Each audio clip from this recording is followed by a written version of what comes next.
Hello friend, आता आपण बनवत आहे कांद्याची भाजी त्यासाठी लागणारं साहित्य हे आहे लसूण, मिरची आणि ही आहे कांद्याची पात.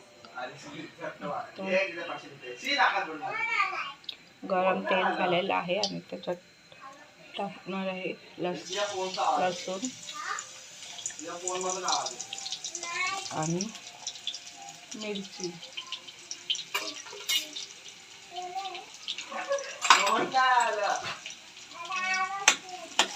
तुम्हाला जेवढं तिखट पाहिजे असेल तेवढी तुम्ही मिरची टाकायची.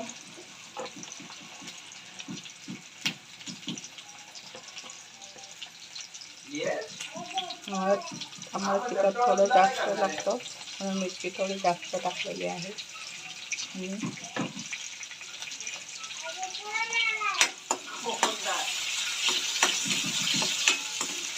कांदा, लसूण आणि मिरची चांगली भाजली.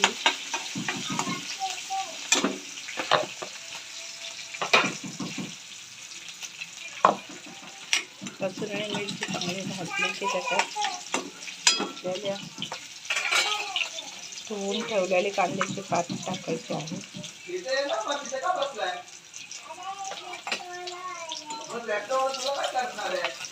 चांगली लालसर झालेला आहे लसूण.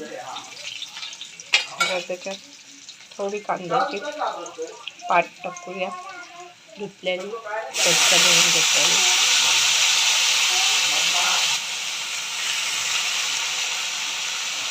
कांदा टाकत नाही कारण कांदा त्याच्यात कांद्याची नसते, त्याला कांदा टाकतो म्हणून. लसणाच्या फोडणीवर चव छान लागते कांद्याच्या भाजीला.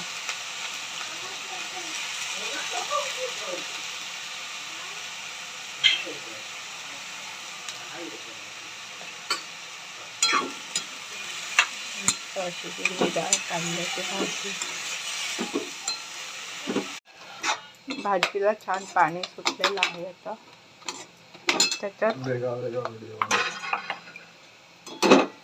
त्याच्यात थोडंसं शेंगदाण्याचा कूट टाकायचा आहे.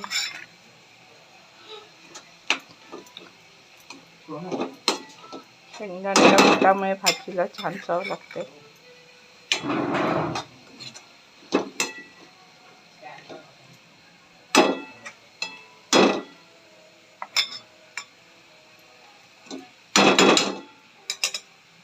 शेंगदाण्याचा कूट टाकून थोडा वेळ झाकून ठेवायचा आहे.